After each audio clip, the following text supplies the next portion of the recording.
Hello everyone, welcome to all in the easiest way to learn the concept of physics. So welcome to all in the physics time. What we are going to discuss today, atomic spectra. क्या पढ़ने जा रहे हैं? Atomic spectra. If you heard about the series of Lyman series, Boltzmann series, Paschen series, Brackett series, क्या है ये series and how they are exist. So we will derive the formula of wavelength of Balmer series, Paschen series and Brackett series, P-Fund series. ठीक है. I will explain each thing in a very proper manner. ठीक है. So don't worry. Atomic spectra है क्या? क्या है atomic spectra? अगर आपको याद है ना कि जब आप एक वाइट लाइट को प्रिज्म में इंसिडेंट करते हो तो क्या दिखता है? आपको एक स्पेक्ट्रम दिखता है बेटा स्क्रीन के ऊपर, है ना. White light consist of 7 colours, हमें पता चलता है कि नहीं. ये वाइट लाइट है, ये 7 कलर्स में टूट गई है, 7 अलग अलग कलर्स में ये स्प्लिट हो गई है with the help of prism. तो यहाँ पे आपको एक स्पेक्ट्रम देखने को मिलता है. वो स्पेक्ट्रम में क्या है? VIBGYOR. उस स्पेक्ट्रम में क्या दिखता है आपको? Violet, indigo, blue, green, yellow, orange, red. तो आपको ऐसे एक एक कलर जो है उनके बीच में डिफ्रेंशिएट करने वाली लाइन नहीं दिखती बेटा.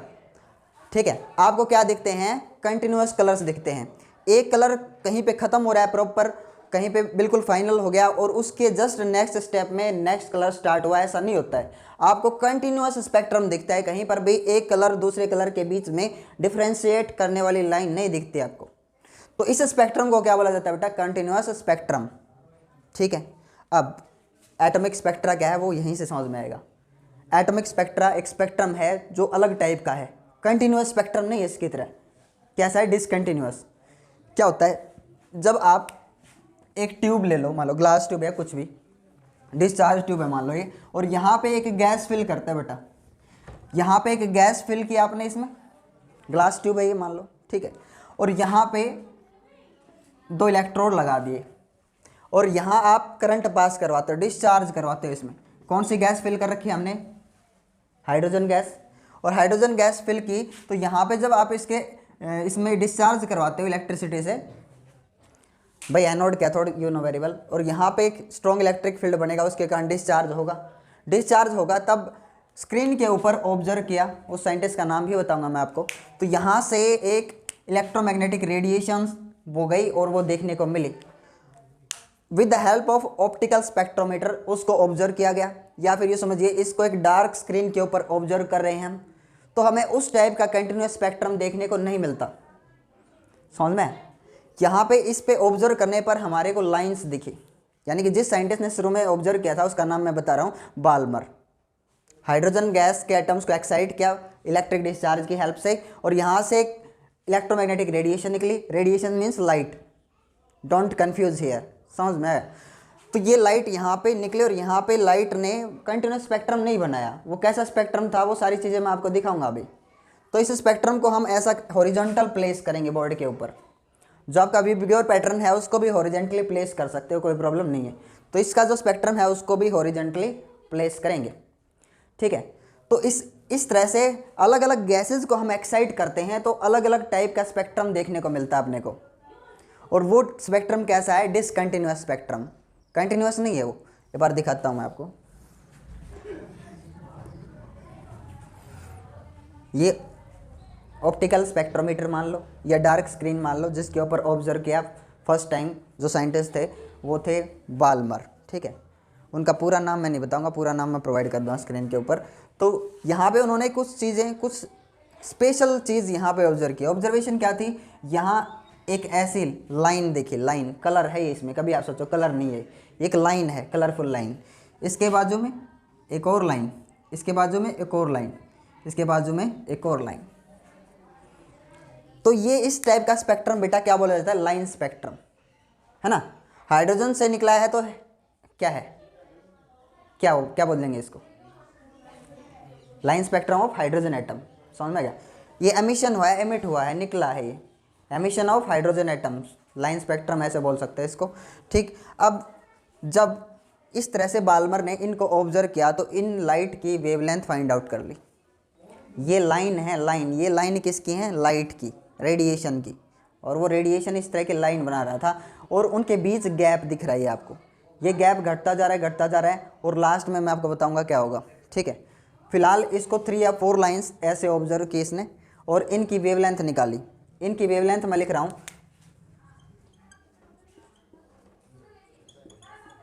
नैनोमीटर। ठीक है बेटा, इस तरह से बाल्मर ने इनकी वेवलेंथ फाइंड आउट कर ली। और जो लाइट यहाँ पे दिखी, जो रेडिएशन यहाँ पे है, उसमें सभी टाइप की वेवलेंथ नहीं है, यानी कि सभी कलर्स नहीं दिखते। कभी आप सोचो सभी कलर्स यहाँ पे दिखेंगे, नहीं, कुछ पार्टिकुलर रेडिएशन की वेवलेंथ ही यहाँ देखने को मिलती है, समझ में। और उन्हीं वेवलेंथ के बारे में हम जिक्र करेंगे, उन वेवलेंथ्स को कैसे फाइंड आउट किया गया और कैसे Lyman Balmer Paschen series, Pfund series, Brackett series ये कैसे बनी, और इनको आप कंटिन्यूसली कैसे याद रख सकते हो। ठीक है, तो ये जो सीरीज़ है, ये इस तरह से एक सीरीज बन गई है ना। क्या बन गई ये सीरीज, इस स्क्रीन के ऊपर बोले हम, या एटॉमिक स्पेक्ट्रा, या फिर क्या बोले ऑप्टिकल स्पेक्ट्रोमीटर के ऊपर। तो इस तरह से जो ये सीरीज बनी बेटा, इसका नाम क्या रखा गया, बाल्मर सीरीज। बाल्मर सीरीज में फिर कुछ और लाइंस को भी डिस्कवर किया गया बाद में। These are very close to each other. ये लाइंस उस टाइम पे क्यों नहीं दिखी, क्योंकि ये विजिबल रेंज में नहीं आती। ये किस रेंज में आती हैं, अल्ट्रावायलेट रीजन में। ठीक है, तो these are very very close to each other, और ये बाद में बहुत कंजस्टेड होती चली जाती हैं और बहुत ज़्यादा नज़दीक आती चली जाती हैं। यानी कि यहाँ ये इतनी दिखी क्यों नहीं, क्योंकि ये किस रेंज में आती हैं, अल्ट्रावायलेट में। ठीक, अब इसके आगे एक और सीरीज़ आएगी जो हम फर्स्ट टाइम शुरू में ही पढ़ते हैं, जिसको लाइमन सीरीज़ के नाम से। तो यहाँ पे भी कुछ ऐसी लाइंस मैं ड्रॉ कर रहा हूँ लाइमन सीरीज़ के लिए भी।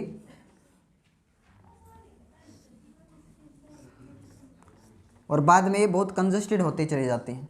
ठीक है, गैप ज़्यादा रहेगा, यहाँ पे गैप घटता घटता घटता बिल्कुल डिक्रीज होता होता ये लाइंस एक दूसरे के बहुत क्लोज आ जाती हैं। रेडिएशन की लाइंस है ये, समझ में आ गया। ये भी किस रेंज में आती हैं, अल्ट्रावायलेट रीजन में। ठीक है, तो ये लाइमन सीरीज़ के नाम से जानी जाती है, लाइमन सीरीज़। ठीक है, और ये पहली सीरीज़ रहेगी अपने को, जो हमने पढ़ना है, ड्राइव करना है सीरीज़ कैसे आया, ये इनकी वेवलेंथ जो है वो कैसे निकलेगी। ये सेकंड सीरीज़ है हमारी। कौन सी सीरीज़ है ये, बाल्मर सीरीज़, सेकंड सीरीज़। और इस तरह से और भी सीरीज़ हैं, Lyman, Balmer, Paschen, Brackett, Pfund series, Pfund जो बोलते हैं ना। तो इनको याद रखने का तरीका बता देता बेटा, Lyman, Balmer, Paschen, Brackett, Pfund. Pfund बोलते हैं, है ये फंड, है ये फंड, पी साइलेंट हेयर। तो फंड सीरीज आप कहोगे सर फंड में तो एफ आता है, तो ये पी साइलेंट है, इसलिए क्या बोलता है, फंड सीरीज। तो इनको याद कैसे रखा जाए, और भी सीरीज हैं आगे, लेकिन उनका जिक्र नहीं करेंगे हम। लाल बाल पाल बना पहलवान। ठीक है, याद करने का आसान सा तरीका। तो आप इनको कंटिन्यूसली याद रखोगे, ऐसा नहीं कि किसी सीरीज़ को आप पहले बोल रहे हो। ठीक है, मान लो ब्रैकेट सीरीज़ को मैं पहले बोलूँ, ऐसा नहीं होना चाहिए। पहले सीरीज़ कौन सी आएगी, फर्स्ट नंबर पे Lyman, Balmer, Paschen, Brackett, Pfund series. Fifth series कौन सी है, फंड सीरीज़। समझ में आ गया। तो ये जो है ना, ये जो स्पेक्ट्रा बना है, ये क्या बोला जाएगा बेटा, एटॉमिक स्पेक्ट्रा। क्योंकि डिफरेंट डिफरेंट जब गैसेस को हमने एक्साइट किया, उनके एटम्स को एक्साइट करने पर जो स्पेक्ट्रम बना है, इसलिए ये क्या बोला जाता है, एटॉमिक स्पेक्ट्रा। अब डिफरेंट डिफरेंट साइंटिस्ट ने इनको ऑब्जर्व तो कर लिया था, लेकिन इनका कोज नहीं बता पाए कि ऐसा क्यों दिखता है। और इसी चीज़ को स्टडी करके नील बोहर ने स्ट्रक्चर ऑफ एटम को बड़े अच्छे से डिफाइन किया। आप जो समझते हो ना आज के टाइम पे, नील बोहर का जो आपने मॉडल ऑफ एटम पढ़ा हुआ है अगर, कि फर्स्ट ऑर्बिट में इतने इलेक्ट्रॉन, सेकंड में इतने, वो यहाँ से निकल करके आया ये कंसेप्ट। ये हम क्यों पढ़ रहे हैं, आपको पता चले कि नील बोहर की स्टार्टिंग कहाँ से थी, नील बोहर ने किसी एटम का जो स्ट्रक्चर है उसको कैसे डिफाइन किया है, वो बताऊंगा मैं बाद में। पहले वो देखो इनकी वेवलेंथ कैसे फाइंड आउट की बाल्मर ने, क्या फॉर्मूला था,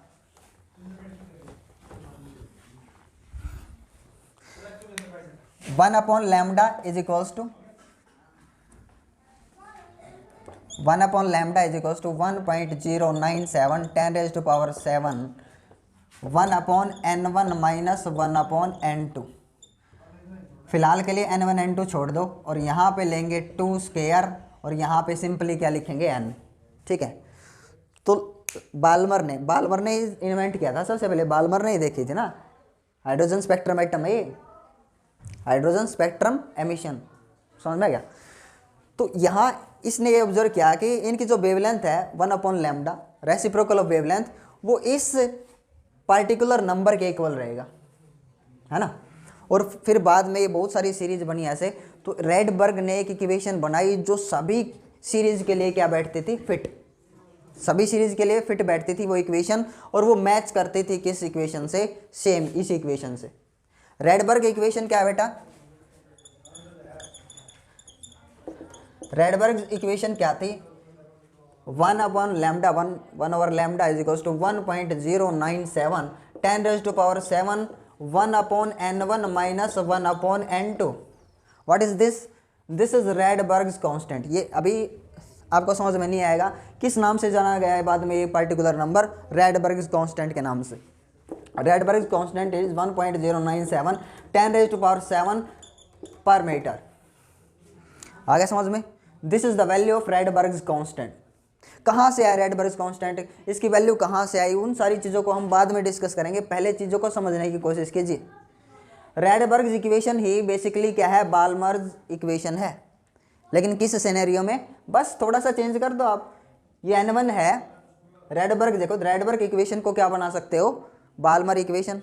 किस सिनेरियो में, सिनेरियो देखो, n1 की जगह क्या लिख दो, सिंपली 2, और इसकी जगह n2 की जगह क्या लिख दो, सिंपली n। आ गया कि नहीं आ गया। अब जब इसने बाल्मर ने यहाँ पे, यहाँ की बात कर रहा हूँ मैं, 2 तो ये फिक्स रहेगा इस जगह, याद रख लेना, ये वैल्यू फिक्स रहेगी यहाँ 2। बाल्मर सीरीज के लिए 2 फिक्स है, लेकिन लाइमन सीरीज में यहाँ क्या आएगा 1, क्योंकि फर्स्ट नंबर पे लाइमन सीरीज में क्या आएगा 1, बाल्मर सीरीज में क्या आ जाएगा 2, लाइमन बाल्मर पास्चन सीरीज में क्या आएगा यहाँ पे 3। वो सीरीज के अकॉर्डिंग क्या चीज़ है, वो फिक्स है, सीरीज के अकॉर्डिंग 1 2 3 4। तो आप यूँ याद रखिए ये 2 फिक्स है, और यहाँ पे जो ये n है बेटा, ये n क्या है, दिस n+1। यहाँ पे जो ये n आएगा ना, ये n की वैल्यू क्या रहेगी, n+1, यानी कि जो n2 है ना आपका, n2 वो क्या रहेगा, n1+1, यानी कि यहाँ पे 2 है ना, तो यहाँ पे क्या आएगा फिर 3, फिर क्या आएगा 4, फिर क्या आएगा 5, मतलब 1 1 ऐड होते चले जाएंगे, 1 फिर 2 फिर 3, फिर n में क्या होता चला जाएगा, 1 ऐड होता चला जाएगा ज़्यादा एक्स्ट्रा उसमें, फिर 1 फिर 2 फिर 3 फिर 4 ऐसे 5। समझ में आ गया। तो ये बाल्मर सीरीज के लिए है। तो जब यहाँ पे इसने n की वैल्यू कितनी रखी बेटा, जब n की वैल्यू 3 रखी ना 3, तो ये वेवलेंथ निकल करके आई, और जब n की वैल्यू 4 रखी 4, तब ये वैल्यू निकल करके आई, और जब n की वैल्यू 5 रखी तब ये वैल्यू निकल करके आई, और जब n की वैल्यू 6 रखी तो ये वैल्यू निकल करके आई, ये वाली लाइट की वेवलेंथ निकल करके आई। आया समझ में।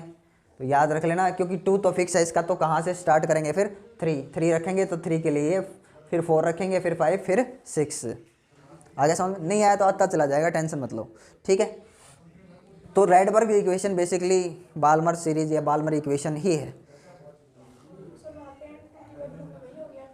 नहीं, n2 क्या है, n1 तो देखो, n1 तो फिक्स हो गया एक सीरीज के लिए, फर्स्ट सीरीज के लिए 1 फिक्स हो गया। n2 जो होगा ना, n2 वो क्या होगा, n1+1 या n1+2 या n1+3 या अप टू इनफाइनाइट तक चलता चला जाएगा ऐसे। n1 तो फिक्स है ना, फिर उसमें 1 ऐड करो, फिर 2 ऐड करो, यहाँ पे फिर 3 ऐड करो, बार बार ऐड करते चले जाओ ऐसे। तो आपको अगली सीरीज, अगली उसकी वेवलेंथ मिलेगी, अगली लाइन की, अगली लाइन की, फिर अगली लाइन की वेवलेंथ मिलते चली जाएगी। आ गया समझ में। नहीं आया तो मैं बोल रहा हूँ ना, आएगा, अभी तो स्टार्टिंग है ये। अभी मैं आपको ड्राइव भी करवाऊंगा कि इक्वेशन कहाँ से आई, ये कहाँ से आ गई रेडबर्ग इक्वेशन, या ये इक्वेशन कहाँ से आई, ओरिजिन क्या है। और जो लाइंस दिख रही है ना, origin of spectral lines, origin क्या है इनका, ये लाइंस क्या है, स्पेक्ट्रल लाइंस है ना, इनका ओरिजिन क्या है। तो नील बोहर के सामने 20वीं सेंचुरी में 2 प्रॉब्लम थी, क्योंकि ये साइंटिस्ट जिन्होंने इन सीरीज को ऑब्जर्व किया, इनकी वेवलेंथ निकाली, लेकिन ये इनका कोज एक्सप्लेन कर नहीं सके। क्या नहीं एक्सप्लेन कर सके, कोज। इनका कारण क्या है, डिसकंटिन्यूअस स्पेक्ट्रम कैसे है, जबकि हम एक वाइट लाइट को प्रिज्म में पास करवाते हैं तो कैसा स्पेक्ट्रम देखने को मिलता है, कॉन्टिन्यूअस। तो ये डिसकंटिन्यूअस स्पेक्ट्रम कैसे है, इस चीज़ को एक्सप्लेन किया नील बोहर ने। क्योंकि बेटा देखो, कोई प्रॉब्लम जितनी बड़ी होगी ना, अगर आप जितनी डेडिकेशन से काम करोगे, जितना ज़्यादा श्रद्धापूर्वक, तो आपको मतलब रिजल्ट उतना ही अच्छा मिलेगा उसका। प्रॉब्लम क्या फेस कर रहा था नील बोहर 20th सेंचुरी में, 1913 की बात कर रहा हूँ, 1913 में। प्रॉब्लम क्या थी उसके आगे? दो प्रॉब्लम थी बेटा। एक तो ये जो आपको दिख रही है, ये कैसे बन रहा है। एक प्रॉब्लम ये थी कि जो रदरफोर्ड का मॉडल था वो बहुत ही रिवोल्यूशनरी मॉडल था, मैं गलत नहीं कह रहा रदरफोर्ड को। ये रिवोल्यूशनरी मॉडल कैसे था? क्योंकि रदरफोर्ड ने गोल्ड फॉइल एक्सपेरिमेंट में ये बता दिया था कि सारा का सारा all the charge, positive charge is concentrated at the centre of this atom, है ना। और इलेक्ट्रॉन्स बाहर घूमते हैं, इलेक्ट्रॉन्स रिवॉल्व करते हैं इलेक्ट्रॉन्स। तो ये एक्सेलरेटेड मोशन हुआ इलेक्ट्रॉन का या यूनिफॉर्म मोशन? अगर हमें पढ़ा हुआ ये 5th यूनिट आपने पढ़ी है, अगर चार्ज एक्सेलरेट करेगा तो क्या, चार्ज एक्सेलरेट करेगा तो क्या क्रिएट करेगा? Electromagnetic radiation. तो यानी कि यहाँ से जब चार्ज ऐसे घूम रहा होगा तो एक्सेलरेटेड चार्ज अपने अंदर से क्या निकाल रहा होगा? इलेक्ट्रोमैग्नेटिक रेडिएशन इमिट कर रहा होगा। बिना एनर्जी के तो ये निकल नहीं सकती, एनर्जी रेडिएट होगी, एनर्जी इसकी क्या होती चली जाएगी? कम होती चली जाएगी, और बाद में धीरे धीरे ये न्यूक्लियस में आके गिर जाएगा। ये क्वेश्चन था रदरफोर्ड के आगे, लोगों ने इसको आर्ग्यू किया कि आप अगर ऐसा बोल रहे हो तो एक्सेलरेटेड मोशन हो गया ये। अगर एक्सेलरेटेड मोशन होगा तो एक्सेलरेटेड चार्ज क्या क्रिएट करेगा? EM radiation, electromagnetic radiation. और इलेक्ट्रोमैग्नेटिक रेडिएशन बिना एनर्जी के तो क्रिएट नहीं हो सकती, यानी कि एनर्जी इसकी रेडिएट होगी तो धीरे धीरे एनर्जी लॉस होगा, और ये कहाँ आके गिर जाएगा? बेसिकली न्यूक्लियस में आके गिर जाएगा। न्यूक्लियस में आके गिर गया तो बेसिकली एटम ही एग्जिस्ट नहीं करेगा। एटम एग्जिस्ट नहीं करेगा तो दुनिया एग्जिस्ट नहीं करेगी। दुनिया एग्जिस्ट नहीं करेगी तो ये कैमरा, फ़ोन में कुछ भी, इतना क्यूट सा टीचर आपके सामने एग्जिस्ट नहीं करेगा। आ गया समझ में? तो मतलब बहुत सारी चीज़ें हैं सोचने वाली, ठीक है, सोचने वाली बात थी ये। तो इस चीज़ को बड़ी मतलब धैर्यपूर्वक, डेडिकेशन के साथ नील बोहर ने सोल्व किया। नील बोहर ने यहाँ पे कंसेप्ट इंट्रोड्यूस करवाया स्ट्रक्चर ऑफ एटम के लिए। स्ट्रक्चर ऑफ एटम को किसने एक्सप्लेन किया? नील बोहर ने। नील बोहर ने यह बताया कि कोई भी एटम अपनी मर्जी से किसी भी रैंडम ऑर्बिट में नहीं घूम सकता है। अपनी मर्जी से कहीं पर भी उसका मन किया वहाँ घूमने लग गया, ऐसा नहीं होता है। जो इलेक्ट्रॉन्स होते हैं वो अपने पार्टिकुलर खास ऑर्बिट में घूमते हैं, और खास ऑर्बिट में घूमते हुए स्टेशनरी ऑर्बिट का कंसेप्ट दिया इसने, और वहाँ घूमते एनर्जी रेडिएट नहीं करते, एनर्जी रेडिएट करते नहीं, कोई इलेक्ट्रोमैग्नेटिक रेडिएशन निकलते नहीं, एनर्जी लॉस होगा नहीं, और ऑर्बिट में मेंटेन रहेंगे। आगे समझ में?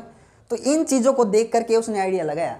मतलब ऐसा स्पेक्ट्रम, डिसकंटिन्यूअस स्पेक्ट्रम क्यों दिख रहा है? क्योंकि जब एक खास ऑर्बिट में घूमता हुआ इलेक्ट्रॉन, मान लो ये न्यूक्लियस और ये है ग्राउंड स्टेट, जो बिल्कुल पास वाला, जो न्यूक्लियस के पास वाला जो ऑर्बिट है that is called ground state, और जब ये एक्साइट होकर के इधर जाएगा, दिस इज एक्साइटेड स्टेट। तो जब ग्राउंड स्टेट से एक्साइटेड स्टेट में जाएगा और वापस फिर यहाँ आएगा, तो यहाँ से जो एनर्जी लेकर के ये गया था, यहाँ हायर एनर्जी लेवल है, यहाँ पे क्या है? Lower energy level. तो यहाँ से यहाँ आएगा तो ये क्या करेगा? एक फोटोन बना करके फेंकेगा उस एनर्जी को। भाई एनर्जी ज़्यादा है यहाँ, तो वापस इधर आएगा तो उस एनर्जी का क्या करेगा? रेडिएट करेगा, बाहर निकाल देगा। और एनर्जी का जो फॉर्मूला आता है that is H new, energy of a photon H new, ठीक है। तो अगर आप देखो ये ऐसे क्यों दिख रहे हैं? क्योंकि हो सकता है इस ऑर्बिट से फिर इधर जंप किया हो, या इस ऑर्बिट से इधर जंप किया हो। इस ऑर्बिट से अगर जंप करेगा ना, थर्ड ऑर्बिट में जंप करेगा, थर्ड में, तो वापस किधर आएगा? फर्स्ट में ही आएगा। समझ गया? तो इसलिए यहाँ जब ये ऐसा करेगा तो इससे निकलने वाला फोटोन, इससे निकलने वाली लाइट की वेवलेंथ क्या होगी? अलग होगी, एक पार्टिकुलर वेवलेंथ होगी। और यहाँ से जब वापस आएगा तो उसके लिए एक पार्टिकुलर वेवलेंथ होगी। इसलिए इस तरह का स्पेक्ट्रम देखने को मिलता है, कंटिन्यूअस स्पेक्ट्रम देखने को नहीं मिलता, क्योंकि जितने भी इलेक्ट्रॉन्स हैं बेटा वो अपने पार्टिकुलर ऑर्बिट में क्या ऑर्बिट कर रहे हैं अराउंड द न्यूक्लियस। समझने वाली बात आई ना समझ में? नील बोहर ने क्या सोचा? ये तो फेल हो गया था रदरफोर्ड, है ना। अब इन चीज़ों को भी एक्सप्लेन नहीं कर पाई कि ये कैसे, तो ये एटम, स्ट्रक्चर ऑफ एटम जो नील बोहर ने एक्सप्लेन किया, उसके बेसिस पे ये चीज़ें एक्सप्लेन होती हैं कि डिसकंटिन्यूअस स्पेक्ट्रम कैसे देखने को मिलता है। इसी कारण से एक पार्टिकुलर ऑर्बिट में जंप कर जाएगा तो फिर उसी ऑर्बिट में आकर रुकेगा। थर्ड में जंप कर जाएगा तो फर्स्ट में, फर्स्ट से थर्ड में गया तो थर्ड से वापस किधर आएगा? फर्स्ट में। फर्स्ट से फोर्थ में गया तो वापस किधर आएगा? फोर्थ से फर्स्ट में। समझ गए? सेकंड में गया तो फर्स्ट में, फर्स्ट से सेकंड में तो उल्टा फर्स्ट में। समझ में? सेकंड से थर्ड में गया तो थर्ड से फिर वापस सेकंड में, जहाँ से जंप किया वहीं आएगा। सेकंड से थर्ड में तो थर्ड से वापस सेकंड में। समझ गए? तो इस तरह से ये जो डिसकंटिन्यूअस स्पेक्ट्रम या स्पेक्ट्रल लाइंस देखने को मिलते हैं, this is all about atomic spectra. Now we will discuss Lyman Balmer Paschen Brackett Pfund series. ठीक है, कैसे बनी, कैसे डिराइव किया जाए इनको, और ये इक्वेशन जो है रेडबर्ग इक्वेशन, या ये कैसे बन गई बेटा, वो चीज़ देखिए। और कैसे हम किसी भी कलर का किसी भी लाइट का या किसी भी सीरीज के लिए लाइमन बाल्मर या पास्टन सीरीज के लिए एनर्जी कैलकुलेट कर सकते हैं, है ना। एनर्जी लेवल्स के अकॉर्डिंग मैं सभी सीरीज को एक्सप्लेन करूंगा भाई, लाइमन सीरीज, बाल्मर, पास्टन, ठीक है, ब्रैकेट, पी फंड कैसे आएंगे वो।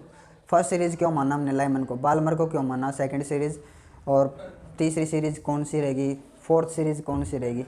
तो आप देखिए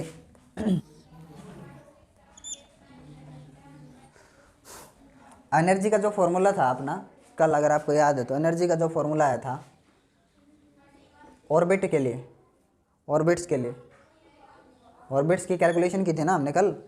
एनर्जी का जो फॉर्मूला था that is 1/8 negative, total energy का जिक्र कर रहा हूँ मैं, काइनेटिक और पोटेंशियल नहीं, दोनों का सम, टोटल एनर्जी कितना आया था 1/8 epsilon not square n square h square, नीचे मेरे याद है m e⁴ जेड स्क्वायर आएगा यहाँ, लेकिन हमने ये डिस्कस नहीं किया था कल। जेड फिर किसके लिए, नंबर ऑफ चार्ज पार्टिकल्स, तो हाइड्रोजन एटम के लिए नंबर ऑफ प्रोटॉन्स कितने हो जाए, जेड की जो वैल्यू है कितनी हो जाएगी 1, समझ में आएगा। तो इस चीज़ को आप भले ही डिस्कस ना करो, जेड स्क्वायर है हट जाएगा कि नहीं, ठीक है। तो एनर्जी सिंपली कितनी आएगी, negative 1/8 epsilon not square n square h square, ऊपर क्या है m e⁴ आ गया समझ में। अब इस तरह से जब आप फर्स्ट ऑर्बिट के लिए निकालते बेटा, फर्स्ट ऑर्बिट के लिए हाइड्रोजन के लिए, हाइड्रोजन के लिए in case of hydrogen Z square is equal to 1, हट गया ना। तो फर्स्ट ऑर्बिट के लिए, तो सेकंड के लिए, सभी के लिए निकालेंगे। चलो एक बार ई एन ही रखता हूं मैं इसको। m is mass of electron, e is charge, on putting all these values we get a value of -13.6 divide by n square, note किया 13.6, n को मैंने एज इट इज रखा है ऑर्बिट के लिए, फर्स्ट मैं बाद में चेंज करूंगा अभी इसको, ठीक। अब यहाँ पे क्या आएगा बेटा, यहाँ पे इलेक्ट्रॉन वोल्ट में आएगा ये। जब आप इसको किससे डिवाइड कर देते हो 1.6, ये वैल्यूज सभी वैल्यूज को पुट करोगे और यहाँ पे क्या रख देते हो नीचे 1.6 10⁻⁻19, ये तो जूल में आएगा पहले, तो एनर्जी किस में आएगी, जूल में। और जब आप इसको किससे डिवाइड कर देते हो 1.6 10⁻⁻19, तो ये किस में कन्वर्ट हो जाएगा, इलेक्ट्रॉन वोल्ट में वैल्यू, तो इलेक्ट्रॉन वोल्ट में ये आ गई, ठीक है। अब फर्स्ट ऑर्बिट के लिए एनर्जी फॉर फर्स्ट ऑर्बिट, ध्यान से देखो, -13.6 डिवाइड बाय 1 का स्क्वायर क्या होता है 1, तो -13.6 इलेक्ट्रॉन वोल्ट। तो ये है आपका फर्स्ट ऑर्बिट, ग्राउंड स्टेट है ये। चलो इसको मैं ऐसे यहाँ लिखता हूँ ग्राउंड स्टेट, ठीक है। This are number of orbits, ये लाइन क्या रिप्रेजेंट करेगी, number of orbits. So this is n1, क्या समझ में है n1, n1 के लिए यहाँ जो एनर्जी होगी बेटा -13.6 इलेक्ट्रॉन वोल्ट, कुछ आया समझ में। If you see E2 energy level for second orbit, -13.6 divide by 2 का स्क्वायर कितना हो जाएगा 4, और जब आप इसको सोल्व करोगे 3.40 electron volt, negative 3.40 electron volt second orbit के लिए। ऐसे 3 और 4 ऑर्बिट्स के लिए देखेंगे एक बार। E3 कितना आ जाएगा, नेगेटिव 13.6 डिवाइड बाय कितना आ जाएगा, जब 3 रखोगे 9 आ जाएगा ना, तो अब कितना आ जाएगा 1.51 इलेक्ट्रॉन वोल्ट, नेगेटिव 1.50 आएगा या 1 आएगा समथिंग कुछ ऐसा, है ना, 50 आएगा, 50, ठीक है। जब आप E4 करोगे, E4 4 रखोगे, 4 का स्क्वायर, तो ये आ जाएगा 4 का स्क्वायर 16, तो ये वैल्यू आएगी नेगेटिव 0.84 या 5 electron volt, negative 0.85 electron volt. क्या चीज़ है ये, तभी तो बता रहा हूँ समझाने के लिए। अगर आप देखो फर्स्ट ऑर्बिट के लिए ये है आपके पास, मैं ऐसे अलग से इंडिकेशन दे रहा हूँ। सेकंड ऑर्बिट के लिए आ गई आपके पास, थर्ड ऑर्बिट के लिए आ गई, फोर्थ ऑर्बिट के लिए आ गई, ठीक। सुनो ध्यान से, कौन सी एनर्जी ज़्यादा है यहाँ, बिल्कुल अगर आप किसी इलेक्ट्रॉन को न्यूक्लियस के पास से रिलीज करवाना चाहते हो, न्यूक्लियस के पास यानी कि फर्स्ट ऑर्बिट, तो वहाँ से अगर आप रिलीज करवाना चाहते हो, बाहर निकालना चाहते हो, इसको बाहर निकालना चाहते हो तो कितनी एनर्जी देनी पड़ेगी आपको? 13.6 इलेक्ट्रॉन वोल्ट पॉजिटिव देनी पड़ेगी, तब जाके इसकी एनर्जी कितनी हो जाएगी? 0, और ये छोड़ करके चला जाएगा। समझ में आ गया? मैंने एक बार पहले भी बताई थी ये चीज़ आपको, है ना। -13.6 आप क्या सोच रहे हो? सोच रहे हो ना ज़्यादा है। सुनो ध्यान से, फिलहाल के लिए आप इसको ज़्यादा मानेंगे, आप उसको कम उसको कम। ये मैं आपको बताता हूँ। अगर आप देखो, ये इलेक्ट्रॉन है एक सेकंड ऑर्बिट में, एक इलेक्ट्रॉन और है थर्ड ऑर्बिट में। कंसेप्ट समझिए, किस इलेक्ट्रॉन को निकालना सबसे आसान है? If you want to make out one electron from these orbits, then which is easier to remove? कौन सा? ये जो ये है ना, ये वाला आउटर मोस्ट ऑर्बिट का इलेक्ट्रॉन है, वो आसानी से निकलेगा। क्यों? क्योंकि यहाँ पे इसका न्यूक्लियस का अट्रैक्शन सबसे ज़्यादा है, ठीक है, और उसको रिक्वायर्ड एनर्जी जो होगी वो सबसे ज़्यादा चाहिएगी। अब यूँ मत सोचना कि यहाँ एनर्जी सबसे ज़्यादा है, नहीं, मैं अगर यहाँ भेजना चाहूँगा तो और ज़्यादा एनर्जी की रिक्वायरमेंट होगी यहाँ जाने के लिए, और ऊपर ले जाने के लिए और ज़्यादा एनर्जी की रिक्वायरमेंट होगी अगले ऑर्बिट में, और ज़्यादा अगले ऑर्बिट में ले जाने के लिए एनर्जी की रिक्वायरमेंट सबसे ज़्यादा होगी यहाँ। ये न्यूक्लियस का अट्रैक्शन है। आप इन चीज़ों को समझ सकते हो कि नहीं समझ सकते? अगर आप और ज़्यादा हाइट में चाहते हो जाना तो आपको एनर्जी ज़्यादा चाहिएगी। अपने अकॉर्डिंग सोचो, आप अर्थ पे ग्राउंड सरफेस पे हो, अगर आप फर्स्ट फ्लोर पे जाना चाहोगे एनर्जी लगेगी कुछ, अगर आप सेकंड फ्लोर पे जाना चाहोगे तो सेम एनर्जी लगेगी क्या? ज़्यादा। थर्ड फ्लोर पे जाना चाहोगे तो और ज़्यादा। तो अर्थ की ग्रेविटी को पार करने के लिए ज़्यादा एनर्जी की रिक्वायरमेंट कहाँ से रहेगी? ग्राउंड से। और अगर आपके पास ऐसे 100 फ्लोर हैं तो 100 फ्लोर से अगर आप बाहर निकलना चाहते हो तो 100वें फ्लोर पे हो अगर आप, तो वहाँ से निकलना आसान होगा कि नहीं? क्योंकि वहाँ ग्रेविटी की वैल्यू क्या होगी? कम। तो यानी कि यहाँ जो न्यूक्लियस का अट्रैक्शन है यहाँ कम होगा, और आउटर मोस्ट ऑर्बिट के इलेक्ट्रॉन्स को निकालना क्या होता है? आसान। तो यानी कि ग्राउंड स्टेट में -13.6 इलेक्ट्रॉन वोल्ट, ऊपर जो एनर्जी बढ़ रही है, नेगेटिव में वैल्यू जितनी छोटी क्या मानेंगे? एनर्जी बढ़ रही है। समझ गए? तो फर्स्ट ऑर्बिट N1, सेकंड के लिए देखो N2, थर्ड के लिए N3, ठीक है, ये फोर्थ, और पास पास आते चले जाएंगे बेटा। एनर्जी लेवल जो होंगे वो पास पास आते चले जाएंगे, और ऐसे बहुत ज़्यादा क्लोज हो जाएंगे एक दूसरे के, और जो एनर्जी लेवल 0 की तरफ बढ़ रहा है, देखो ध्यान से, नेगेटिव से 0 की तरफ बढ़ रहा है, और 0 जा करके किस ऑर्बिट में होगी? 0 एनर्जी। बहुत क्लोज लाइंस हैं ये एनर्जी लाइंस यहाँ पे, और ये 0 एनर्जी किस ऑर्बिट में जाके मिलेगी आपको? इनफाइनाइट ऑर्बिट में। समझ गए? देखो आपको, देखो -13.6 ये भी यहाँ कितनी होगी सेकंड ऑर्बिट के लिए? 3.40 इलेक्ट्रॉन वोल्ट, थर्ड के लिए 1.50 इलेक्ट्रॉन वोल्ट नेगेटिव, फोर्थ के लिए 0.85 इलेक्ट्रॉन वोल्ट। कुछ आया समझ में? और ऐसे ही अगले में जाओगे तो ये पास पास क्यों आ गए एनर्जी लाइंस? ये इसलिए आ गए क्योंकि रियलिटी में ये वैल्यू आ रही है, तो उसी वैल्यू को उसी लाइन पे तो प्लॉट कर सकते हो। मतलब जो वैल्यू आ रही है उसी पे तो लाइन प्लॉट होगी। कुछ आया समझ में? आएगा नहीं आया? अब देखो, अगर आप किसी एक इलेक्ट्रॉन को यहाँ से फर्स्ट ऑर्बिट से एक्साइट करके सेकंड में भेजते हो, थर्ड में भेजते हो, किसी में भेजो आप, इलेक्ट्रॉन को एक्साइट किया आपने, सेकंड में चला गया, सेकंड से वापस किधर आएगा? वो फर्स्ट में ही आएगा। समझ गए? अगर वो थर्ड में चला गया, थर्ड ऑर्बिट में, तो भी किधर आएगा? फर्स्ट में ही आएगा। अगर वो फोर्थ ऑर्बिट में चला गया तो भी किधर आके रुकेगा? वापस फर्स्ट में ही। ठीक है? और कहीं पर भी गया हो तो वापस किधर आकर रुकेगा? फर्स्ट में ही। So this is Lyman series. जो एनर्जी इस तरह से वेवलेंथ आपको मिलेगी, देखो कहीं पर भी जाए वापस आए, एनर्जी रेडिएट करेगा अपनी, इलेक्ट्रोमैग्नेटिक रेडिएशन लाइट के फॉर्म में, और उनकी एक वेवलेंथ होगी पर्टिकुलर, और इस सीरीज का नाम क्या है? Lyman series.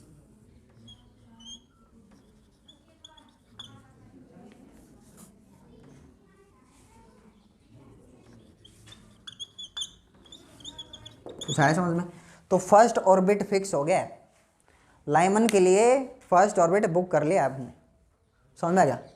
वो जो फॉर्मूला था ना रेडबर्ग वाला, वो कहाँ से आया वो मैं बताऊंगा, लेकिन आप ये समझो N1 N2 था उधर, तो N1 की जगह क्या फिक्स हो गया है?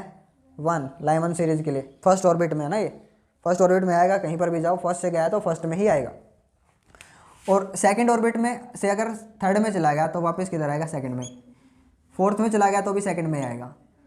फिफ्थ में चला जाए तो भी सेकंड में आएगा। किसी भी ऑर्बिट में चला जाए ऊपर से वापस किधर आएगा, सेकंड में आएगा, सेकंड ऑर्बिट। तो ये जो इस टाइप की जो रेडिएशन की वेवलेंथ आएगी यहाँ तक के लिए, this is called Balmer series. ठीक है, बाल्मर सीरीज। और इस तरह से आप देखो, अगर थर्ड में है, थर्ड से जंप कर गया फोर्थ में, तो यहाँ आके रुकेगा। कहीं पर भी जंप कर गया यहीं आके रुकेगा, थर्ड में ही। So this is called Lyman Balmer Paschen. ठीक है, Paschen series. Okay, Paschen series. और ऐसे ही नेक्स्ट क्या रहेगी, Lyman Balmer Paschen Brackett Pfund series, ऐसे ही। तो फिफ्थ ऑर्बिट में है अगर कोई, फिफ्थ में, तो फिफ्थ से कहीं पर भी जाए फिफ्थ में आके रुकेगा, तो उस सीरीज़ का नाम क्या रखा है, फंड सीरीज। समझ में आया ना कि नहीं। ये इस तरह से फिर इनकी एनर्जी कैलकुलेट करेंगे हम। वेवलेंथ कैलकुलेट कर सकते हैं, वेवलेंथ कैलकुलेट कर सकते हैं, तो हम क्या कैलकुलेट कर सकते हैं, एनर्जी। आ गया समझ में। तो how can we drive Lyman Balmer Paschen Pfund Brackett all this series, we will study in next video.